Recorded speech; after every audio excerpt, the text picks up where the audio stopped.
Recently, we got an official map of the Star Wars galaxy. It fills in the gaps of old and new planets with their locations across the galaxy, showing off different regions and trade routes, and it also has a legend for each major trade route in the galaxy labeled 1, 2, 3, 4, 5, number 1 being for the Millennium trade route, number 2 the Corellian Run, number 3 the Corellian trade spine, number 4 the Rima trade route, and number 5 the Hydian Way.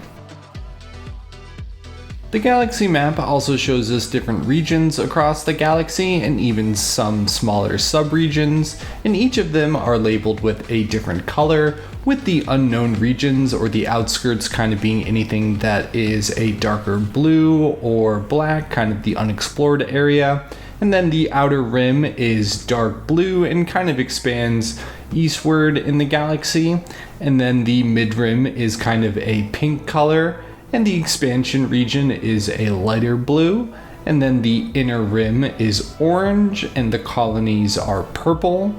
And the core worlds are yellow, and the deep core being gray. And then each of the different subregions are highlighted in red for the corporate sector, Hutt space, and Bothan space. So if we take a look at the galaxy map a little bit closer, some things begin to stand out.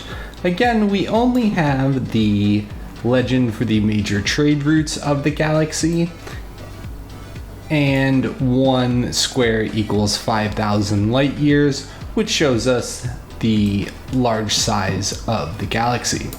But if we zoom in to different regions across it, we can see things like the Recluse Nebula, and then also the Great Forvine Nebula. This symbol is kind of space anomalies. Some of them don't have labels. Let me see if I can find another one. There's also space stations, or at least major space stations, that are labeled. Right here, the Gavian Drift doesn't have a nebula, but it does have the same symbol, so it's some sort of space anomaly. If we look here, we have the Wheel, which is a space station, but isn't labeled station. Let me see if I can find one that is labeled station. Again, the Archean Nebula is over here. We have the Rolu Triangle. And I also forgot to mention that there is a appendix to all of this where you can, control F and search your way through everything. But again, I'm just looking across the galaxy map and seeing what we can find.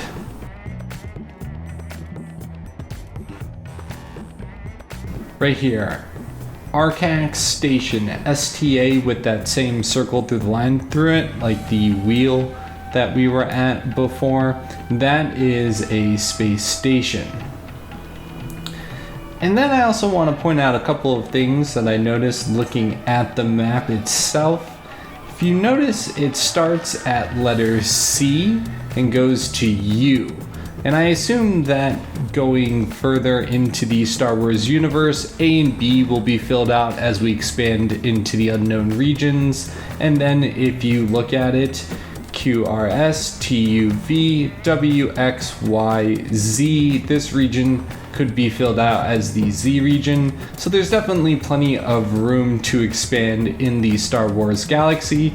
But as it currently stands, it is a 19 by 21 grid map with all of the spaces that it currently holds, and that equates to 399 tiles.